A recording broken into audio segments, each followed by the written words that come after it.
Atas nama Bapa dan Putra dan Roh Kudus, amin. Shalom Aleichem bersama Mesia.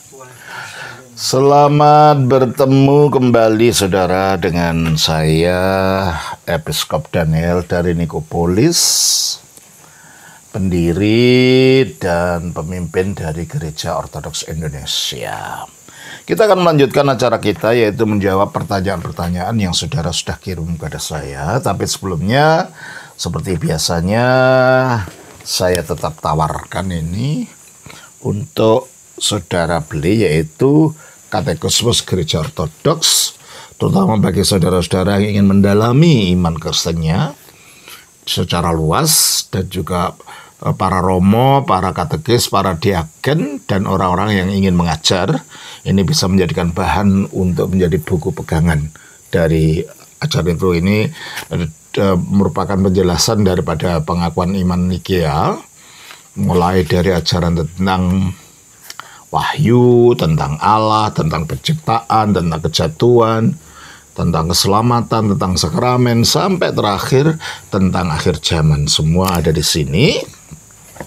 Dan juga untuk mengimbangi dari pengetahuan kita tentang teologi yang hanya bersifat akademis, maka ini harus dipraktekkan di dalam kehidupan ibadah kita. Maka saudara, saya tawarkan untuk membeli buku ini, Kitab Sembahyang dan Doa-Doa Umat Kristen Ortodoks. Di sini saya jelaskan semua mengenai doa 7 waktu, doa 3 waktu, doa liturgi suci, dan macam-macam di sini. Ya, baik.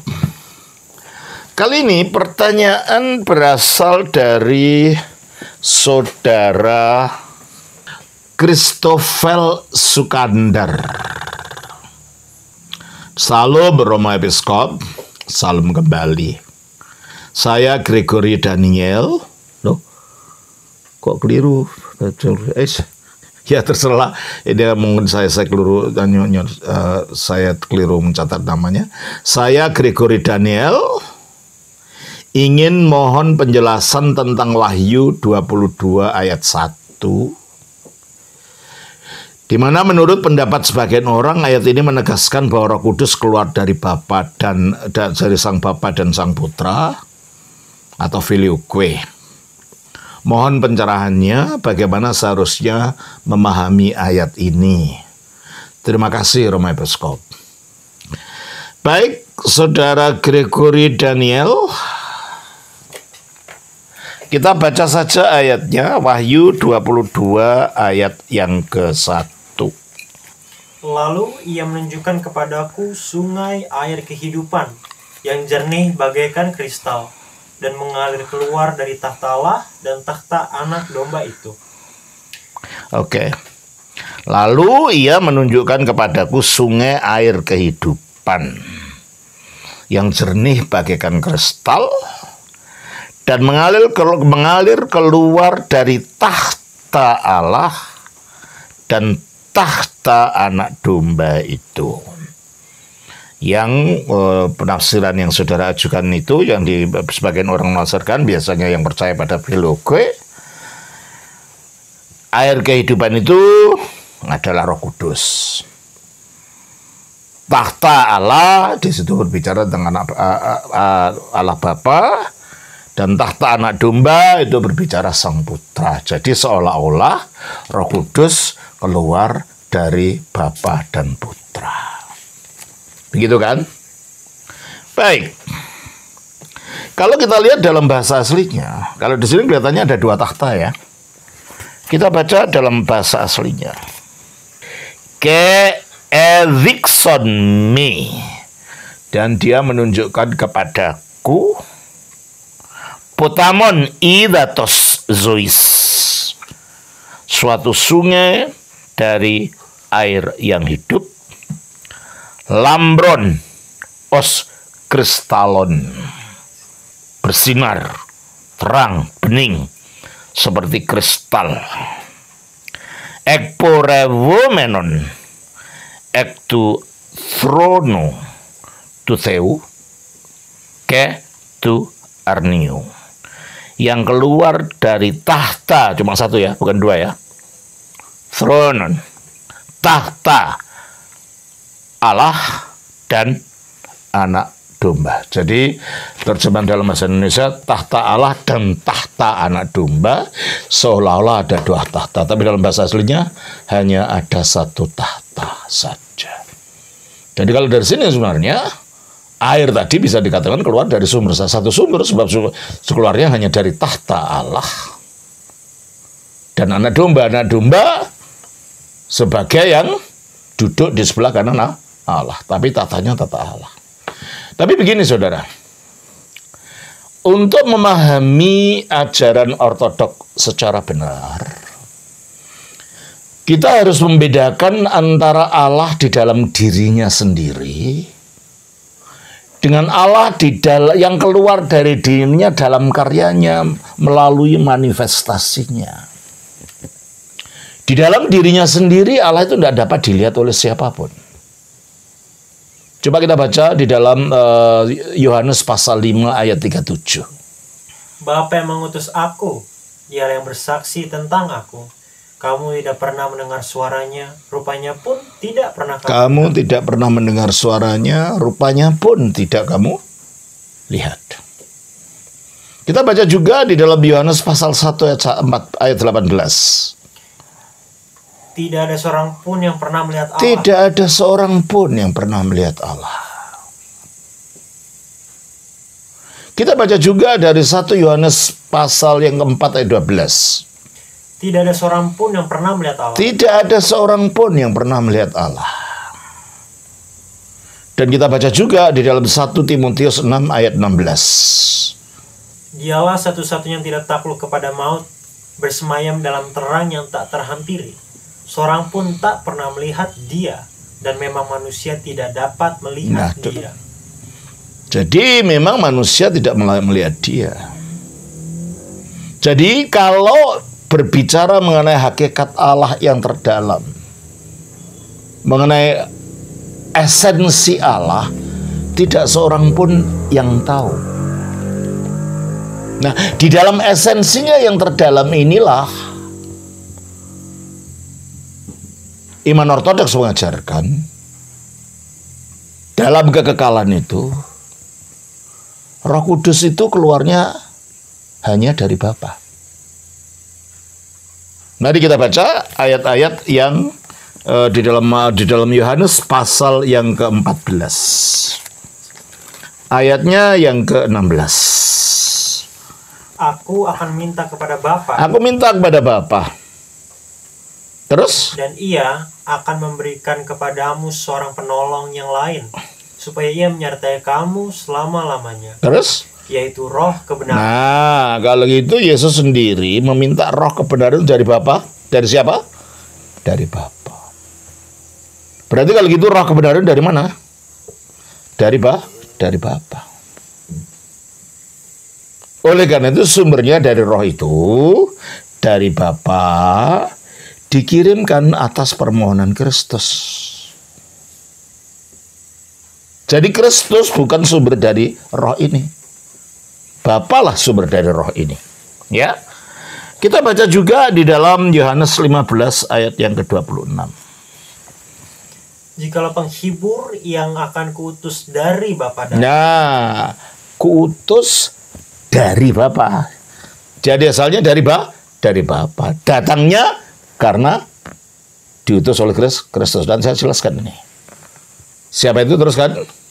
Yaitu roh kebenaran. Roh kebenaran yang keluar dari Bapa. Keluar dari Bapa. Karena dari Bapa, maka keluarnya dari Bapa. Ya. Kita baca juga di dalam Yohanes pasal 16. Kita baca dari ayat yang ke-7. Namun benar yang kukatakan ini kepadamu adalah lebih berguna bagi kamu jika aku pergi.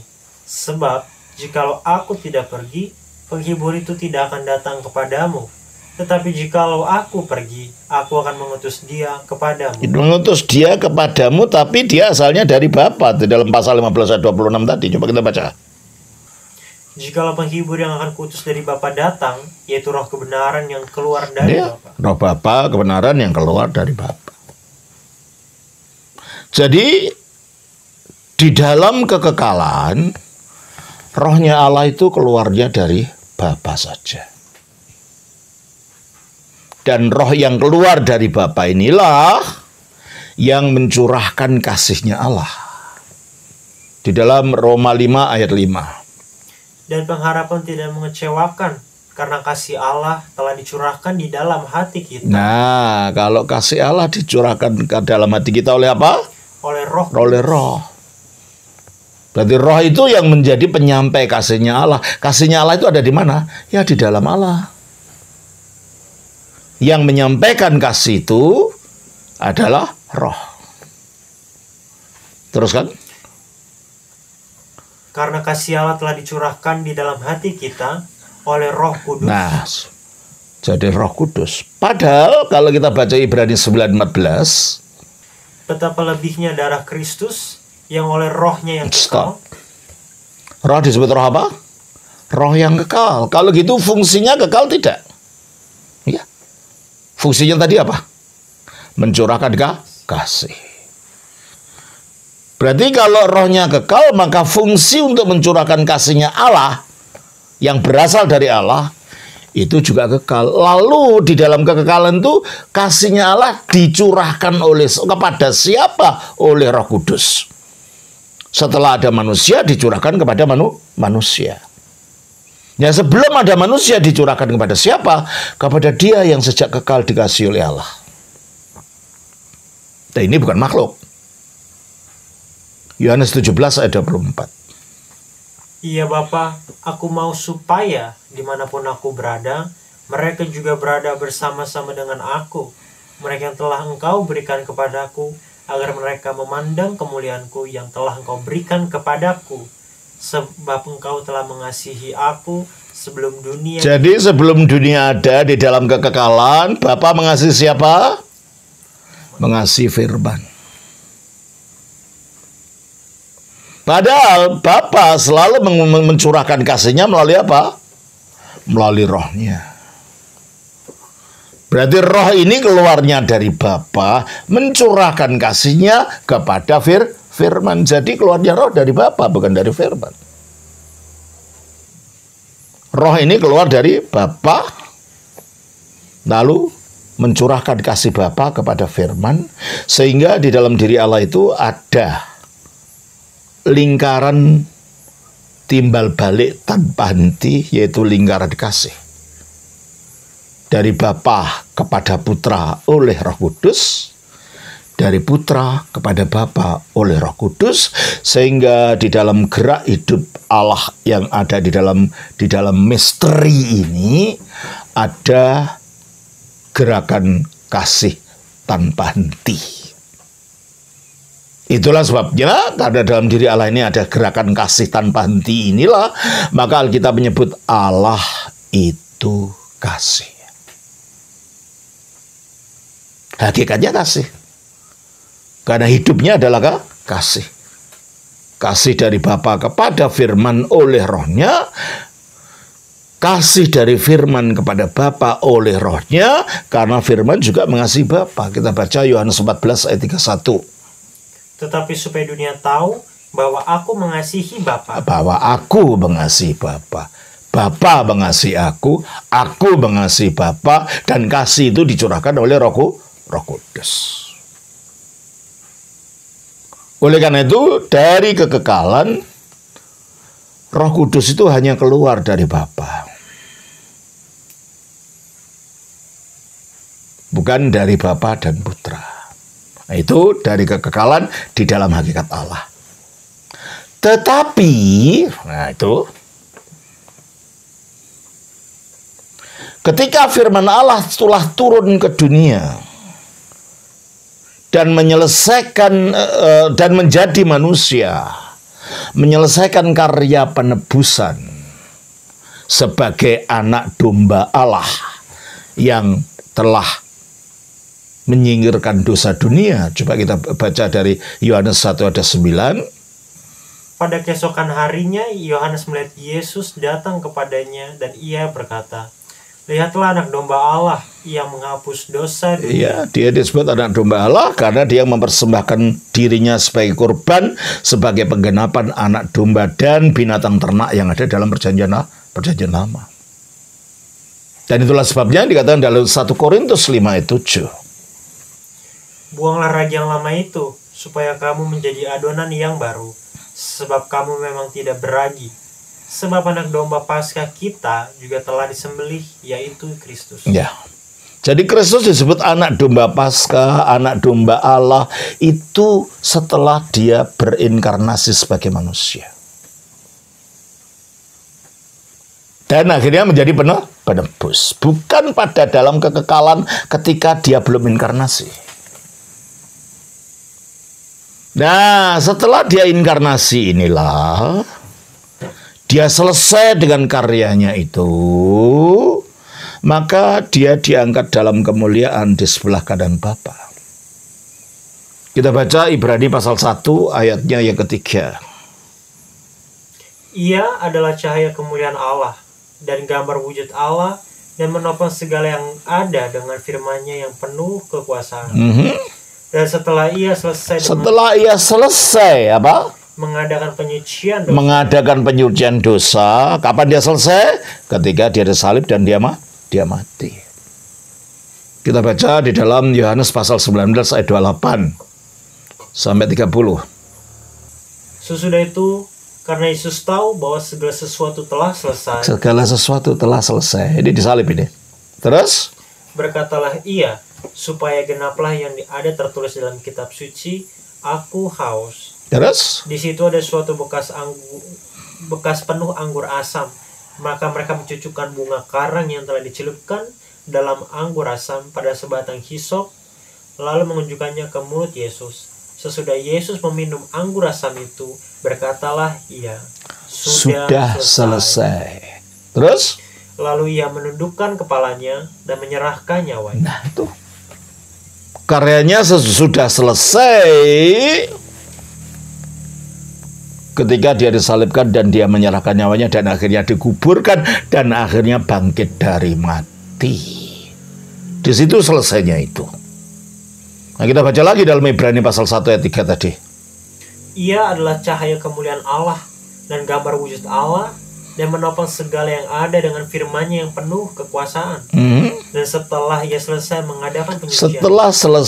mengadakan penyucian atas dosa, terus ia duduk di sebelah kanan yang maha besar. Ia duduk di sebelah kanan yang maha besar di tempat yang tinggi. Di tempat yang tinggi.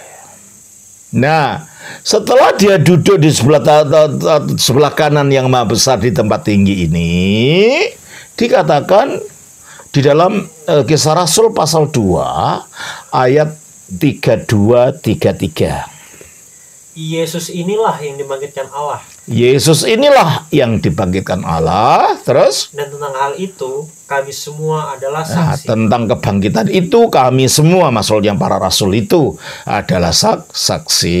Terus? Dan sesudah ia ditinggikan oleh tangan kanan. Nah, dan sesudah ia ditinggikan oleh tangan kanan Allah tuh duduk di sebelah kanan yang maha tinggi tadi, maka dan menerima Roh Kudus. Roh Kudus. Jadi waktu dia duduk itu dia menerima Roh Kudus. Kalau dia menerima berarti ada yang memberikan kan? Siapa yang memberikan kalau gitu? Bapa. Berarti Roh Kudus keluar dari siapa? Dari Bapa. Lalu dan menerima Roh Kudus yang dijanjikannya itu, maka dicurahkannya.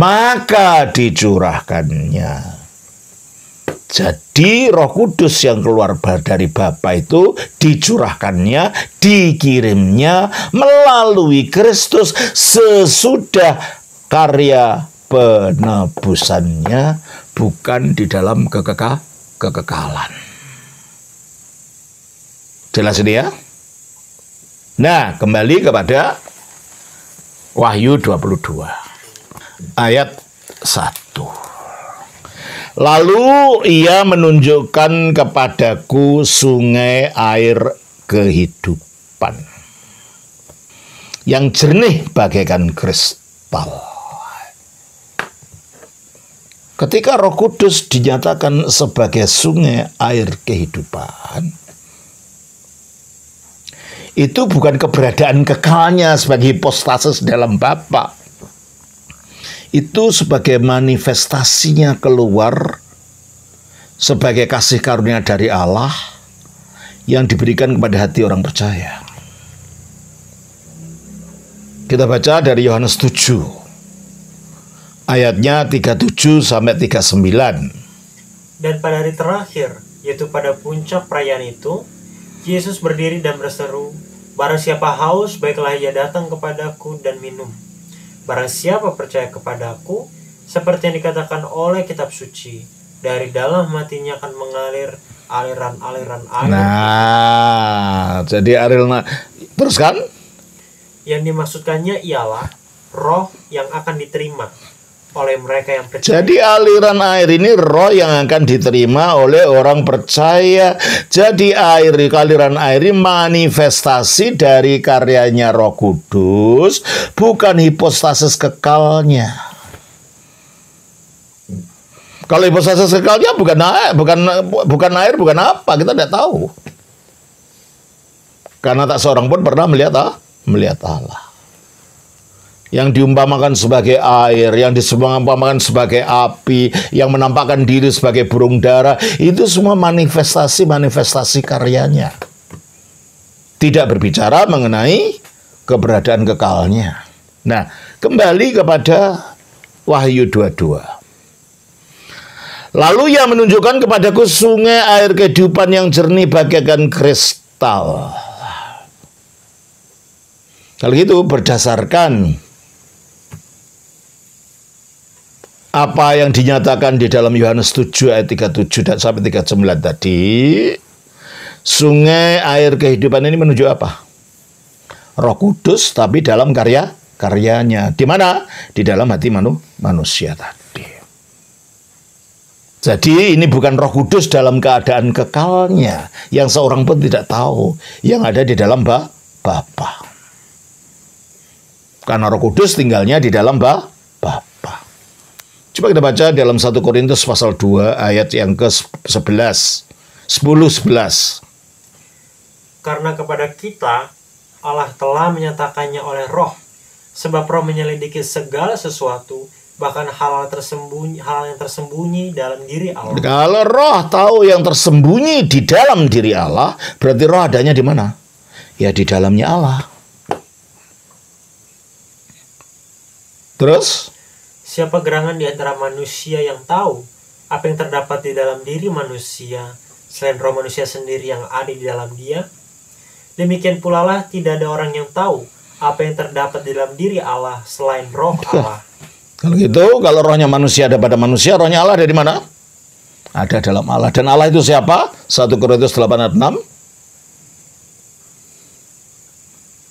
Namun bagi kita hanya ada satu Allah saja, yaitu Bapa. Nah, karena roh itu tinggalnya dalam Allah yang adalah Bapa, maka dikatakan roh itu juga keluar dari Bapa.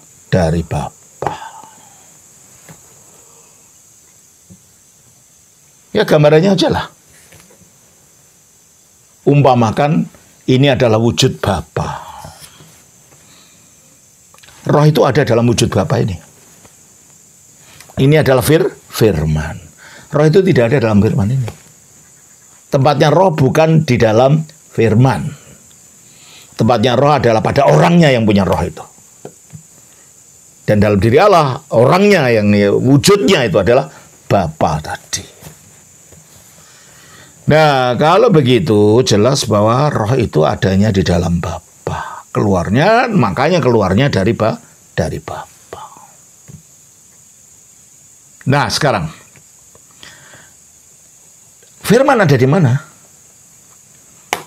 Kita baca di dalam Yohanes pasal 8 ayat 42. Kata Yesus kepada mereka, "Jikalau Allah adalah Bapamu, kamu akan mengasihi aku, sebab aku keluar dan datang dari Jikalau Allah adalah Bapamu," kata Kristus sebagai firman Allah, "kamu akan mencintai aku karena aku keluar dan datang dari Allah." Kalau dia keluarnya dari Allah yang adalah Bapa tadi, berarti tadinya di mana di tempatnya dia firman ini? Di dalam Allah. Berarti baik Roh Kudus maupun firman itu adanya dalam Allah, keluarnya dalam Allah. Jelas. Nah, Wahyu pasal 22 ini berbicara tentang Roh Kudus bukan dalam keadaan kekalnya, tapi berbicara Roh Kudus dalam manifestasi karyanya, seperti yang dikatakan dalam Yohanes 7 ayat 8, 37 sampai 39 tadi. Dalam hati orang itu Roh Kudus akan menjadi aliran sungai hidup, dan di sini disebut aliran sungai hidup. Berarti ini Roh Kudus dalam karya, ya, bukan di dalam kekekalan dari Allah. Lalu di sana ada tahta Allah. Dalam bahasa aslinya cuma satu tahta, ya, menunjuk tahtanya Allah saja. Nah, kalau Allah tidak dapat dilihat, dan di sini Yohanes nampak tahtanya Allah, ini keberadaan hakikat Allah yang tidak nampak atau manifestasi karya? Jelas manifestasi karya. Sebagai apa? Sebagai sang pencipta, sebagai sang pemelihara, sebagai raja, dan semuanya itu. Dan itu menunjuk karyanya di dunia. Ya. Nah, di sini anak Allah disebut sebagai anak domba. Dia disebut anak domba karena apa? Karena dia menjadi penebus. Ini karya atau kekekalan? Setelah dia turun di dunia menjadi manusia, menjadi korban bagi dosa manusia, karya. Berarti kalau begitu, ini tidak berbicara tentang keberadaan Tritunggal dalam kekekalan hakikatnya yang tidak bisa dilihat oleh manusia, tetapi dalam manifestasi karyanya. Berarti dalam ayat ini tidak ada berbicara tentang filioque. Dalam ayat ini, karya Roh Kudus itu keluarnya dari Bapa, karena itu rohnya Allah. Jadi kalau dalam pemahaman ortodoks, Roh Kudus turunnya ke manusia itu adalah melalui Kristus. Memang keluarnya sejak kekal melalui Bapa. Tapi turunnya, disampaikannya kepada kita, dikirimkannya kepada kita melalui Kristus. Baca lagi ayat Kisah Rasul 2 ayat 33 tadi. Dan sesudah ia ditinggikan oleh tangan kanan Allah dan menerima Roh Kudus. Menerima Roh Kudus, berarti Roh Kudusnya dari mana keluarnya? Dari Allah, dari Bapa. Terus? Yang dijanjikan itu, maka dicurahkannya. Jadi Roh Kudus yang sejak kekal hanya keluar dari Allah itu dicurahkannya, dikirimkannya, diberikannya kepada kita melalui Putra. Jadi kita tidak bermasalah kalau kita berbicara Roh Kudus dari Bapa melalui Putra kepada manusia, sejauh kalau itu yang kita maksud adalah karyanya, manifestasi karyanya, bukan dalam keadaan kekalnya. Mengapa? Sebab kalau dalam keadaan kekalnya Roh Kudus keluar dari Bapa dan Putra, berarti ada dua sumber. Kalau dua sumber, itu merusak keesaan. Karena dengan ada dua sumber berarti ada dua Allah. Kalau firman keluar dari Bapa, seperti dikatakan dalam Yohanes pasal 8:42 tadi, dan Roh juga keluar dari Bapa, berarti ada berapa sumber? Satu sumber, yaitu Bapa. Maka jelas keesaan Allah ada di situ. Karena sumbernya hanya satu. Nah, kalau dikatakan oke, itu keluar dua sumber, tapi seolah-olah satu sumber, maka itu menjadi ajaran bidat Sabellianisme. Karena apa? Menyamakan Bapa dan Putra. Jadi yang dimaksud di sini roh kehidupan itu dalam manifestasi karyanya sebagai air, itu keluarnya dari tahta Allah, yang tahta itu menunjukkan manifestasi karyanya sebagai pencipta dan sebagai raja alam semesta. Dan anak domba itu adalah karya Kristus sesudah jadi manusia dan menjadi juru selamat. Jadi ini tidak berbicara tentang filioque dalam pengertian Roh Kudus itu keluar dari Bapa dan Putra sejak kekal di dalam hakikat Allah itu. Ini berbicara tentang manifestasi karya. Bahwa Roh Kudus itu disampaikannya kepada kita adalah melalui karya penebusan Sang Putra. Ini maka digambarkan sebagai anak domba Allah ini. Tapi Roh Kudus itu sendiri keluarnya dari Allah. Jadi itulah yang harus kita mengerti mengenai ayat ini. Ayat ini sama sekali tidak berbicara tentang filioque. Ayat ini berbicara kalau dikatakan bahwa Roh Kudus keluar dari Bapa melalui Putra, itu betul dalam arti karyanya. Sejak kekal keluarnya dari Bapa, lalu diberikan kepada Kristus pada waktu dia diangkat, lalu oleh Kristus dicurahkan kepada kita. Sehingga Roh Kudus disebut Roh Kristus, karena sampainya kepada kita adalah melalui Kristus. Karena Kristus anak Allah, maka roh ini disebut roh anak Allah. Karena Kristus ini nama manusianya adalah Yesus, maka roh yang sama ini disebut roh Yesus. Jadi dengan demikian Roh Kudus disebut dengan macam-macam sebutan tergantung dalam kaitannya dengan apa dan siapa di dalam hipostasis Allah yang satu ini. Dalam kaitannya sebagai yang keluar dari Bapa, yang berada dalam Bapa, maka dia disebut Roh Bapa. Matius 10 ayat yang ke-20. Karena bukan kamu yang berkata-kata, melainkan Roh Bapamu. Dia yang akan berkata-kata di dalam kamu. Enggak. Jadi Roh Bapa karena dia keluarnya dari Bapa. Roh Allah karena Bapa itu Allah. Maka dikatakan dalam 1 Korintus 2 ayat 11 tadi, siapa gerangan di antara manusia yang tahu apa yang terdapat di dalam diri manusia selain roh manusia yang ada di dalam dia? Demikian pula lah tidak ada orang yang tahu apa yang terdapat di dalam diri Allah selain roh Allah. Ya. Dia disebut roh Allah karena tinggal di dalam Allah. Dia disebut roh Bapa karena dia keluarnya dari Bapa. Dia disebut roh anak Allah sebab roh yang sejak kekal berasal dari Bapa ini disampaikannya, dicurahkannya kepada kita melalui Putra. Maka dia disebut roh anak Allah. Galatia 4 ayat 6. Dan karena kamu adalah anak, maka Allah telah menyuruh roh anaknya. Ya, roh anaknya. Ya. Dan karena anak ini ketika jadi manusia namanya Yesus, maka roh yang sama ini disebut roh Yesus.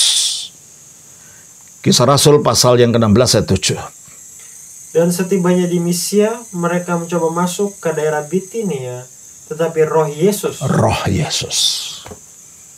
Karena Yesus ini adalah Mesias yang sebutannya di dalam bahasa Yunani adalah Kristus, maka dia disebut roh Kristus. Coba kita baca di dalam Roma pasal 8 ayat 9 sampai 11. Tetapi kamu tidak hidup dalam daging, melainkan dalam roh. Jika memang roh Allah diam di dalam kamu. Roh Allah ini disebut roh Allah. Terus? Diam di dalam kamu. Tetapi jika orang tidak memiliki roh Kristus. Nah, roh Allah sekarang disebut roh Kristus. Kenapa? Karena datangnya kepada kita melalui Kristus. Terus? Ia bukan milik Kristus. Tetapi jika Kristus ada di dengan hadirnya roh Kristus yang adalah roh Allah itu, Kristuslah yang hadir di dalam kita. Efesus 3 ayat 16-17. Aku berdoa supaya ia, menurut kekayaan kemuliaannya, menguatkan dan meneguhkan kamu oleh rohnya di dalam batinmu. Apa yang ada dalam batinmu? Rohnya. Terus? Sehingga oleh imanmu, Kristus diam di dalam hatimu. Nah, sekarang apa yang ada dalam hatimu? Kristus. Jadi di mana rohnya Allah ini hadir? Yang dihadirkan adalah Kristus. Karena 1 Korintus 12 ayat 3 mengatakan, karena itu aku mau meyakinkan kamu bahwa tidak ada seorang pun yang berkata-kata oleh roh Allah dapat berkata, terkutuklah Yesus. Dan tidak ada seorang pun yang dapat mengaku Yesus adalah Tuhan selain oleh Roh Kudus. Roh Kudus itu yang menyatakan Kristus sebagai siapa? Sebagai Tuhan di dalam diri kita.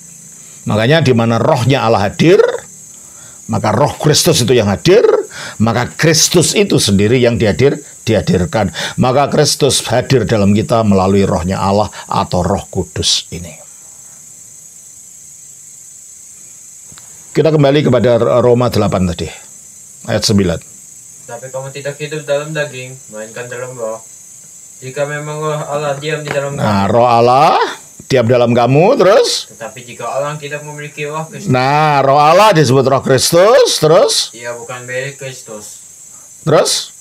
Tetapi jika Kristus ada di dalam kamu. Jika Kristus ada dalam kamu karena adanya roh Kristus ini, terus? Maka tubuh memang mati karena dosa. Tetapi roh adalah kehidupan. Roh dalam dirinya sendiri, roh Allah ini disebut roh gitu aja. Kalau dalam kaitannya sebagai yang ada dalam Bapa dan keluar dari Bapa disebut roh Allah atau disebut roh Bapa. Dalam kaitannya sebagai yang ditutus oleh ditutus oleh Kristus, dicurahkan oleh Kristus dari Bapa, maka disebut roh anak Allah, roh Kristus, roh Yesus. Jelas ini ya? Jadi kalau begitu kita bisa mengerti Roh Kudus itu keluar dari Bapa melalui Putra. Sejauh kalau itu manifestasi karya sesudah turunnya firman Allah jadi manusia. Ini bukan di dalam kekekalan. Di dalam kekekalan, dalam dirinya Allah yang tidak kita ketahui itu, Roh Kudus tinggal dalam Allah, hanya keluar dari Allah saja. Sama seperti firman itu juga ada dalam Allah, keluar dari Allah. Jadi Allah Bapa itu sumber dari firman-Nya maupun rohnya. Begitu ya Saudara Gregory, jawaban yang telah saya berikan. Semoga ini bermanfaat. Tuhan memberkati. Shalom. Saudara Bapa, Putra, Roh Kudus.